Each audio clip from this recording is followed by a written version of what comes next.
Good afternoon. I'm Dr. Jack Sava, the Director of Trauma at MedStar Washington Hospital Center. I'm here to give you an update on the two patients that we cared for after the shooting in Alexander, Virginia on June 14th. Special Agent Crystal Griner of the United States Capitol Police sustained an ankle gunshot wound. She remains in the hospital. She's in good condition and she's in good spirits. Congressman Scalise sustained a single rifle wound that entered in the area of the left hip. It traveled directly across towards the other hip in what we call a transpelvic gunshot wound. The round fragmented and did substantial damage to bones, internal organs, and blood vessels. I understand he was awake on scene, but by the time he was transported by helicopter to the MedStar Trauma Center, he was in shock. My partners, Dr. Tony Shiflett and Dr. Christine Trankium, saw him in the trauma center with the other doctors and nurses there. They treated him there and quickly brought him to the operating room where we performed surgery. In the operating room, he was in critical condition and received many units of transfused blood for ongoing hemorrhage from multiple locations. He received truly amazing anesthesia care from Dr. Eric Skolnick and Dr. Scott Frank. Due to their great work, we were able to get him through that procedure, and we then took him to the radiology suite where he underwent an additional procedure by Dr. Arshad Khan to further control bleeding. From there, we went to the intensive care unit where he got additional care under the direction of Dr. Chadi Abouasili, and he remains in the ICU today. Yesterday, Dr. Trankium and I did an additional operation, and Dr. Robert Golden, our Director of Orthopedic Trauma, did an operation to repair a broken bone in his leg. The Congressman's status remains critical. We are encouraged by improvement in his condition over the last 36 hours. We have controlled the internal bleeding, and his vital signs have stabilized. He will require additional operations to manage abdominal injuries and other bone injuries. Predicting the length of his hospital stay is difficult today. Presumably it will be easier in some days when more time has passed and we have more information. After he leaves the hospital, he will require a period of healing and of rehabilitation.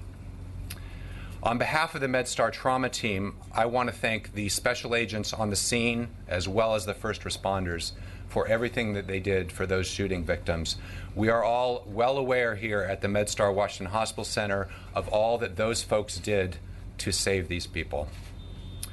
We here salute their commitment, their dedication, and their skill.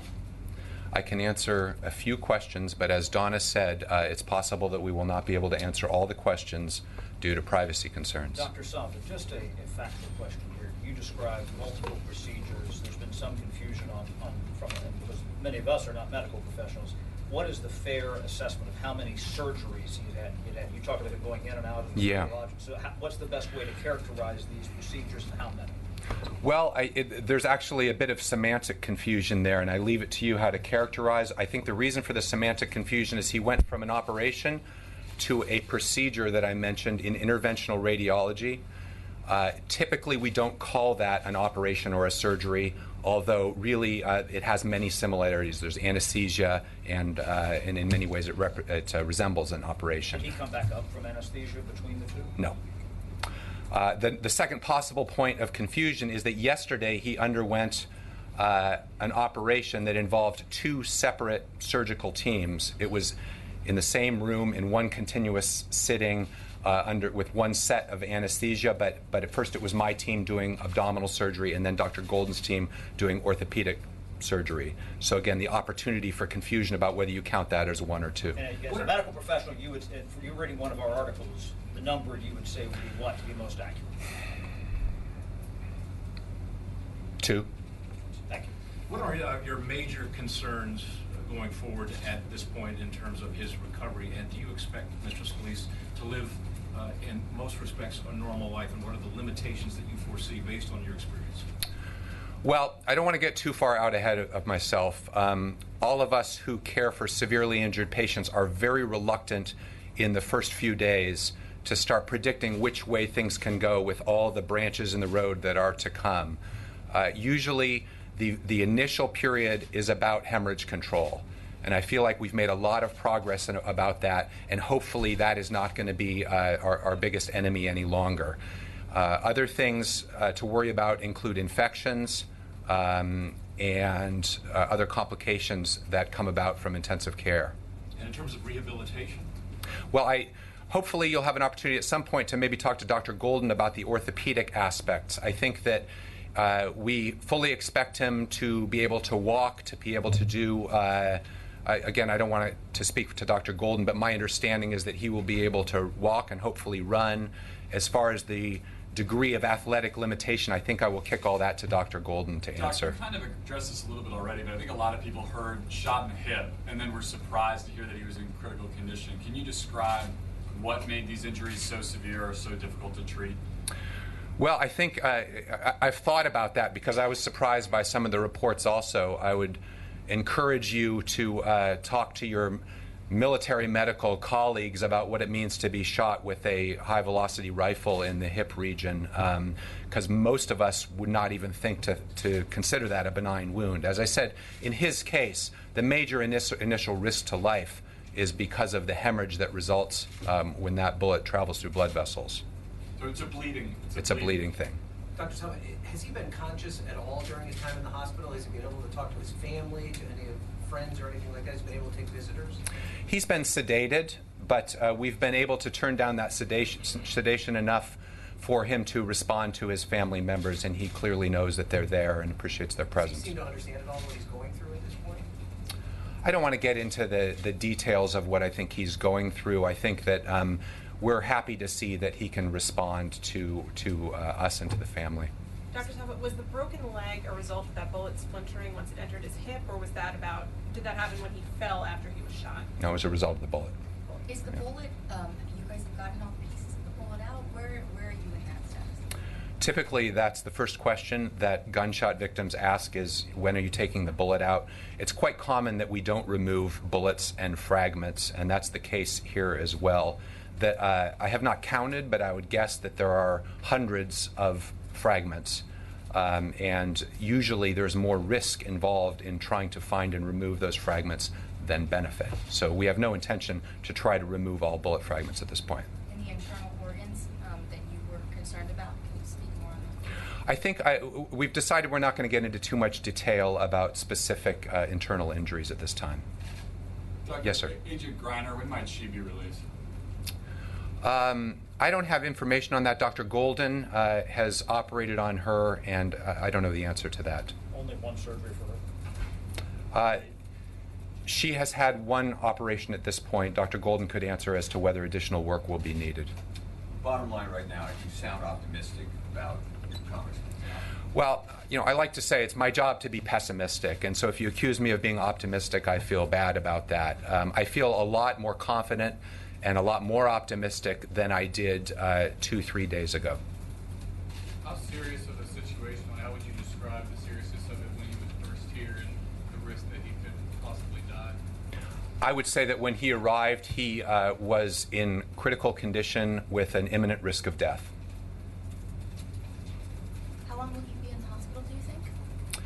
Again, it's too hard to say at this point. Once we get through a few more days, we might be able to prognosticate a little better, but now there are just too many forks in the road and to say when the final day is. He will certainly be in the hospital for a considerable period of time, Doctor, presumably weeks. I was surprised to hear you say that you expect him to walk again and even perhaps run again, given the fact that his hip was shattered. Correct me if I'm wrong, but isn't that the main support structure of the erect body? And what kind of repair work is done to see that he can walk again?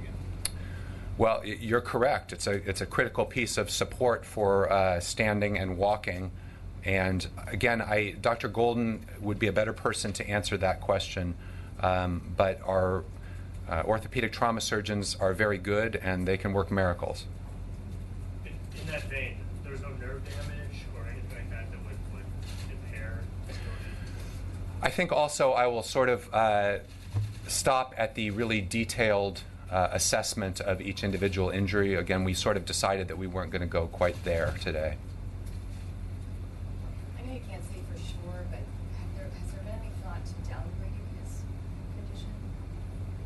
I have not given much thought to word choice as of yet. We've been awfully busy. To what? I haven't given much thought to that kind of word choice yet. I have to admit I find that challenging because there's not really strict definitions. Your idea of critical and my idea of critical and Donna's idea of critical are probably all radically different. I think it's sort of a misperception that those terms are well defined, so I usually steer away from them. You said he was in critical when he came in and imminent risk of death. While he's still in critical, is the imminent risk of death been lifted? I think that his risk of death right now is substantially lower than when he came in. And certainly, whatever you think of the word critical, he was as critical as you can be when he came in. So there was no controversy about word choice then. A couple more questions. Any other? Does the risk of infection increase with each surgery? No, I wouldn't say that. It increases over a period of time. Usually, infections typically don't happen in the first couple days, but then you enter a time period where infections are more common, regardless of surgery yes or surgery no. What do you think the next step will be in his treatment right now? An additional operation? Where are we going from here? Yes, he has additional operations that he will need before leaving the hospital. Is there a recuperation period between now and whenever the next operation would be? I mean, I guess I don't know how aggressive you would be in sort of that timetable. Yeah, I think that the next operation would likely take place within 48 hours, but it's a pretty dynamic decision-making process. What typically takes place when patients are severely injured like this is called damage control surgery. And what that means is that rather than trying to do everything in one operation on day one, we generally stage the operations. The first operation is dedicated usually mainly to bleeding control, and the other types of work you have to do are staged for later operations. You said infection was the greatest risk right now, basically? Infection is a significant risk. Dr. Sama, did you see Congressman Scalise returning to work in his full capacity? I think so. I think that's a good possibility. In a year, 6 months? Hard to say. Hard to say. Thank you all very much. Is he expected to make a full recovery? Is he expected to make a full recovery at the install run? I think that an excellent recovery is a good possibility. Thank you all very much. Thank you. Thank you. And if we have the printed statement available for you here and the test back there, and it'll be on the table.